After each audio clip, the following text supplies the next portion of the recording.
One of the big keys to consistent, great ball striking is your lead shoulder. Let's get stuck into showing you why it's important and how you can improve it. So what we tend to see with lots of recreational golfers is when they swing back, this lead shoulder gets very high. All elite ball strikers, this lead shoulder tilts down towards the golf ball. This might not be rocket science to many of you, but most of you still do not achieve it, even though you might be aware that's what we should be doing. So today really is about giving you some tools to allow that to happen more. And I'm going to give you a couple of ways, a conceptual way and a drill to do that's going to hopefully allow you to achieve this consistently. So first things first, if I wanted to point my shoulder to the ground, I am getting what we call more left bend. And that left bend allows us to tilt and keep the shoulder, keeps it away from my chin. But what we really want to do is just feel like that shoulder points to the ground is the simplest way of thinking about that.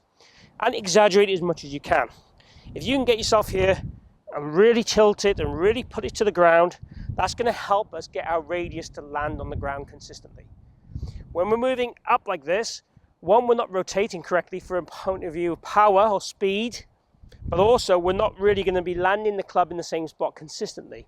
So the more we can get the feeling of exaggerating and making ourselves as short as we possibly can on our backswing, pretty easy for me as a short fella, but we want to make ourselves, if we're 6 foot, 5'8" on the backswing.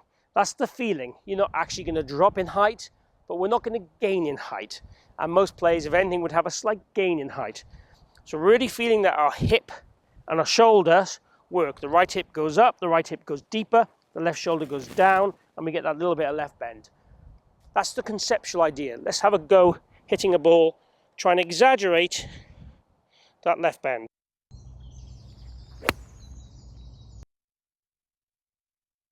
So really happy with the strike, really happy with the shot. It felt extreme. It felt extreme, and I want you to feel extreme as well when you do it. If you don't feel extreme, you're not doing it hard enough. We really have got to push yourselves to really left bend and really get that left shoulder as low as you can to increase that tilt in your golf swing. That's drill number one. Drill number two has some evidence attached to it. So I've got an alignment rod around my chest here. I'm using a bungee just to hold it in place. I'm going to put my arms over the alignment rod, and I got an alignment rod pushed into the ground.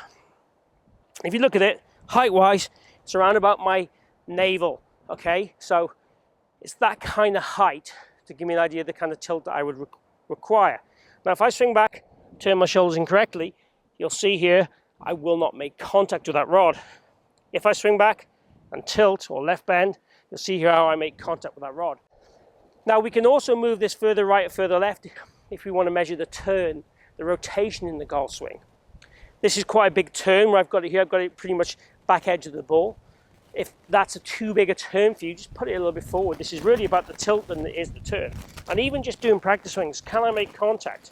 Okay, how does that feel? How does that feel when I left bend there and get that tilt? And then what you want to do is be able to go ahead and again, it felt extreme.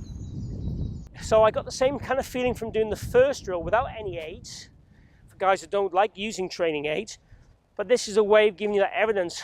You might be the kind of guy that goes, yeah, that's easy, I can do that. I'm doing that all the time. I do that already.